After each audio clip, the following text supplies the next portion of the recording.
Keropak masjid itu kalau menurut saya nih Kak, keropak masjid itu harusnya kosong, nol.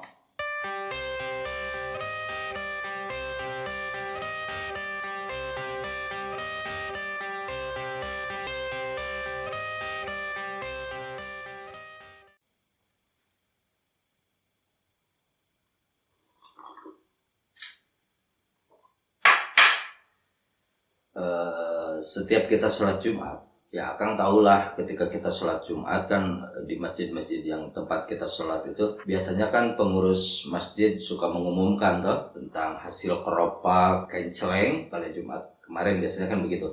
Kan kami umumkan katanya hasil keropak pada Jumat kemarin dengan jumlah sekian, kemudian pengeluaran sekian dan saldo sekian. Nah, itu dari beberapa masjid yang pernah saya singgahi gitu, itu saldonya edun-edun kan. Ada yang 10 juta, ada yang 15 juta, ada yang 20 juta juga. Bahkan yang viral kemarin-kemarin itu ya, kalau tidak salah itu sampai 1 miliar itu. Saldo masjid 1 miliar, coba Akang bayangkan itu. Aduh, saya nggak habis pikirnya kenapa? Itu apa? Nggak dipakai atau gimana gitu? Apa sengaja ditabung atau didepositokan sama pengurus masjidnya itu? Kan saya juga nggak ngerti. Saya ketika mendengar info itu saya nggak kepo lah. Maksudnya ini masjid di mana ataupun pengurus DKM-nya siapa, masjid mewah atau tidaknya saya nggak ngecek itu. Cuman begini, kalau sampai saldo 1 miliar begitu, itu mungkin ya Kang ya, ini mah ya saya aja menganalisa sendiri gitu ya. Ada kemungkinan itu masjid mewah.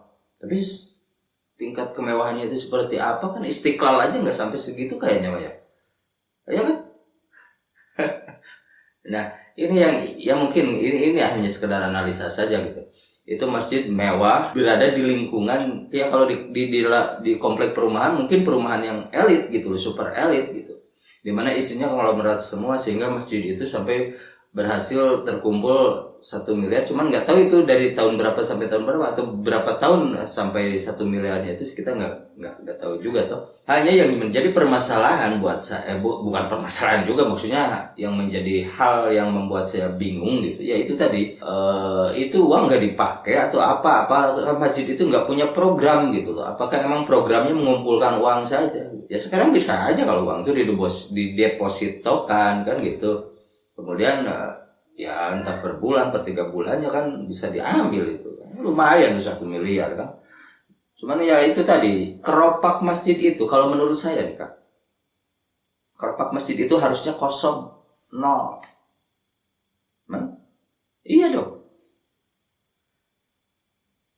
Iyalah Kang, karena gini, kalau keropak masjid itu ya kita balik lagi lah latar belakang atau ke melihat basic sejarah gitu. Rasulullah SAW dan para sahabatnya itu kan betul-betul memakmurkan masjid. Nah bagi saya itu uang keropak itu ya tujuannya untuk memakmurkan masjid. Mungkin persepsinya para pengurus masjid sekarang ini kan cenderung kepada pembangunan masjid. Saya rasa itu, sehingga uang itu dikumpul mungkin sudah cukup untuk membangun. Tapi kenyataannya juga kan kadang-kadang minta lagi sumbangan, atau bahkan ya inilah ironisnya gitu loh, sampai di tengah-tengah jalan gitu kayak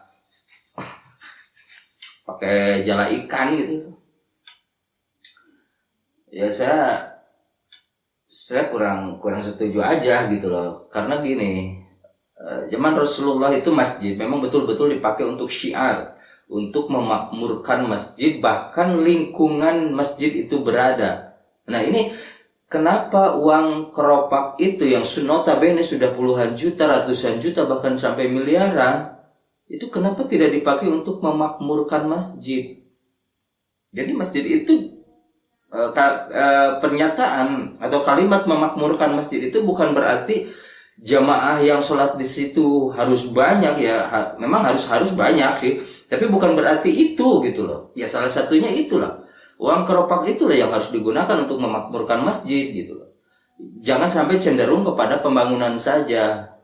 Jadi kedepannya ya ini mungkin bisa dijadikan inspirasi lah buat para pengurus masjid gitu. Kalau Kalau masjid itu memang harus punya program. Salah satu contohnya adalah program santunan anak yatim. Dari mana ya? Dari keropak itu. Makanya saya bilang keropak itu harus nol, harus kosong. Oke, dipotong biaya ini, biaya itu. Ya contohlah bayar marbot ataupun biaya kebersihan dan sebagainya, perawatan masjidnya.